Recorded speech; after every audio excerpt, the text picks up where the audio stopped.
hoy os traigo una variación del omi, como no podía ser de otra manera. Los omis son muy versátiles y lo que vamos a hacer es, igual que hicimos con el 8 vertical en twist, vamos a utilizar el omi para hacerlo también en twist. Por lo tanto, vamos a hacer un omi y lo único que tengo que hacer es los twists. Recordad primero los vídeos de técnica de los omis, los vídeos de técnica de los twists para saber lo que estamos haciendo. Voy a hacer un twist y un omi aquí, otro twist y el mismo omi. Twist, omi, twist, omi. Va a quedar un movimiento así. Me pongo aquí. Ahí. Los omis los estoy haciendo siempre hacia el mismo sentido. No cambio de sentido en ningún momento. Eso lo tenéis que entender. Estoy diciendo, por ejemplo, yo los hago hacia este sentido, siempre en este sentido. Siempre.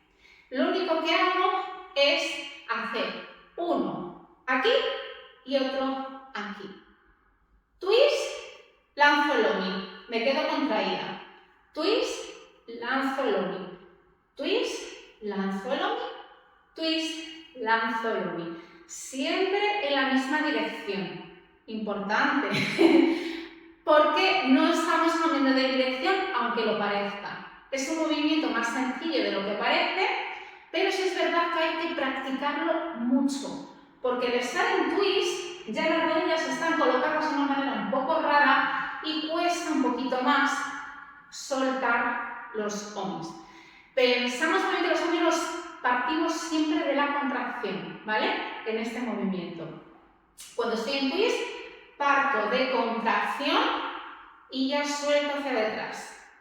Twist, suelto. Twist, suelto, suelto, suelto, suelto. Y la contracción la marco aquí, de frente. Suelto aquí, suelto aquí, suelto, suelto, suelto, suelto, suelto, suelto. Ese es un omi twist. Queda muy bonito. Muy bonito. Y parece que estoy haciendo ahí una cosa extrañísima, pero simplemente es mezclar el omi con los twists sin cambiar dirección ni nada y simplemente es practicarlo primero muy lentito y luego ya os va a salir súper fluido. Espero que os haya gustado este vídeo, regalad un like, suscribiros y nos vemos en el siguiente vídeo.